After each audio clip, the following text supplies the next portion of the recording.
Why is this small Danish town so perfectly symmetrical?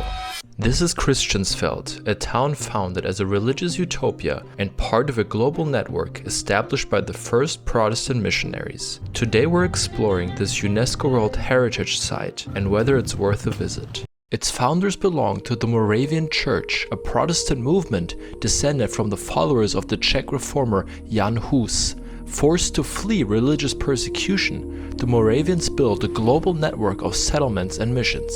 Christiansfeld, founded in 1773, was one of those settlements.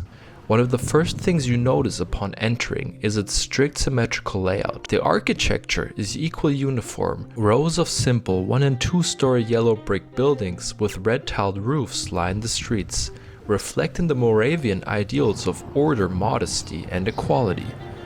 More than 250 years later, many of these historic buildings are still in everyday use. At the center of the settlement stands the church, the Salzhuset, completed in 1776. Even from the outside it stands apart, with its black roof contrasting against the red roofs surrounding it. Inside, the Protestant simplicity is meant to reject elaborate decoration and hierarchy. Life in Christiansfeld was highly organized. Residents were grouped according to age, gender, and marital status into what the Moravians called choirs. Not musical choirs, but social communities.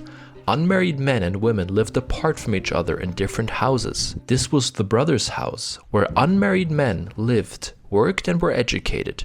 Basically a 19th century version of a man cave, just more religion and fewer video games. The sisters' house served a similar purpose for unmarried women. Today there is a small museum inside and an original tiled stove. Craftsmanship was a well-known feature of the Moravians. The town quickly became known for producing some of the finest tile stoves in the region.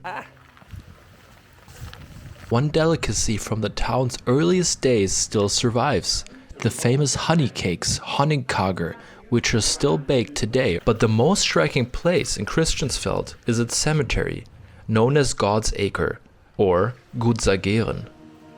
The cemetery gate bears an inscription from 1 Corinthians. One side reads, "It is sown in perishability," the other side reads, "It is raised in imperishability," which reflects the importance of resurrection. The rows are perfectly ordered, the gravestones are nearly identical, the inscriptions washed away. There are no grand monuments and no displays of wealth. In an era when wealthy families often competed through elaborate tombs, the Moravians deliberately rejected status and death. The layout further reflects the town's social organization. Brothers and sisters were buried together according to gender and not by family name. Men lay left, facing west, while women lay right, facing east. Since the consecration of the Gudsageeren in 1774, no grave has been removed. Although very small, Christiansfeld is a nice stop and very unique from other Danish towns. I highly recommend to visit if in the area.